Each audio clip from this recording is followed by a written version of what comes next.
السلام علیکم ورحمۃ اللہ وبرکاتہ۔ بسم اللہ الرحمن الرحیم۔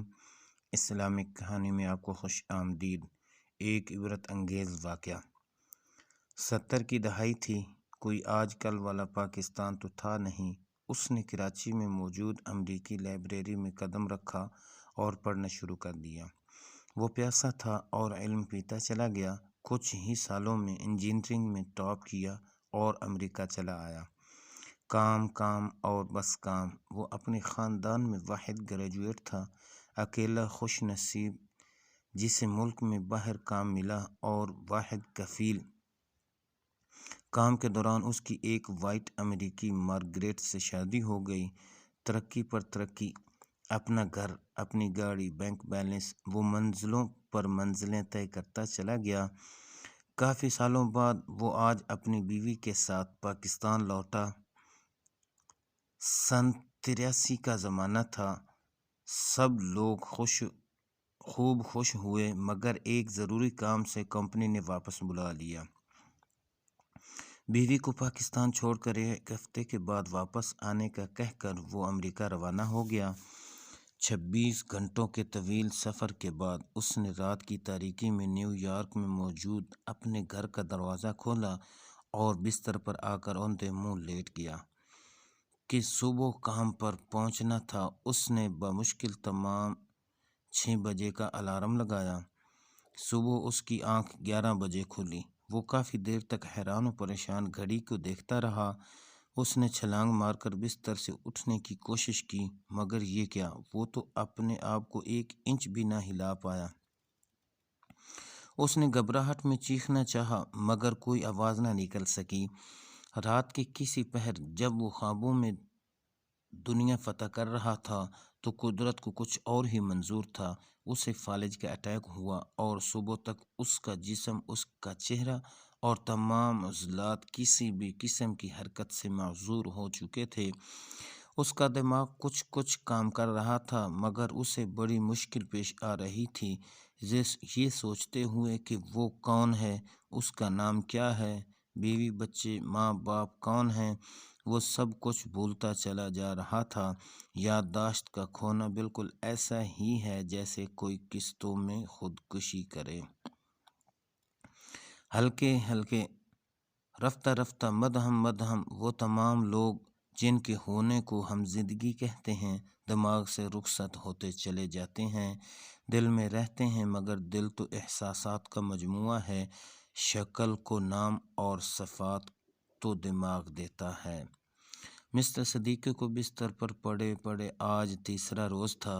موبائل فون تو اس دور میں ہوتے نہیں تھے، اور اگر ہوتے بھی تو وہ کون سے اس قابل تھے کہ وہ ہاتھ ہلا سکتے۔ گھر میں موجود فون بجتا رہا، کبھی آفس والے کال کرتے تو کبھی پاکستان میں گھر والے۔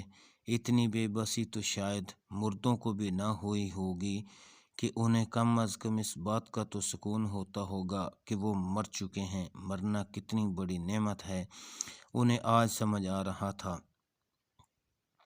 چوتھا دن، 5واں دن، اور آج 6واں دن۔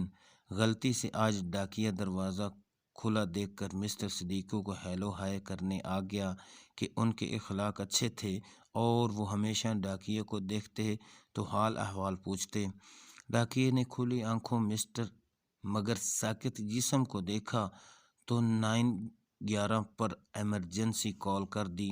وہ آئے اور اٹھا کر لے گئے۔ اگلے 9 ماہ صدیقی صاحب کومے میں رہے۔ وہاں سے ہوش آیا تو کنٹیکٹ کی کہ ایک باس پائس ریہیبلیٹیشن سینٹر میں منتقل کر دیا گیا۔ یہاں ایسے لوگوں کو رکھا جاتا تھا جن کا واحد علاج خود موت ہوتی تھی۔ دن، ہفتے، مہینے اور سال گزرتے چلے گئے۔ بیوی نے سمجھا کہ کسی اور کے ساتھ گھر بسا لیا اور اسے بھول گئے۔ اس نے بھی کہیں اور شادی کر لی۔ بہن بھائیوں اور رشتہ داروں نے سمجھا کہ پیسے کی ہوس نے تمام رشتے ناطے توڑنے پر مجبور کر دیا۔ باپ نے سمجھا کہ بیٹا امریکی زندگی میں مصروف ہو گیا اور گھر والوں کی خیریت لینے کا وقت ہی نہیں ہے۔ وہ ناراض ہو گیا اور اسی ناراضگی میں کچھ سالوں بعد باپ کا انتقال ہو گیا۔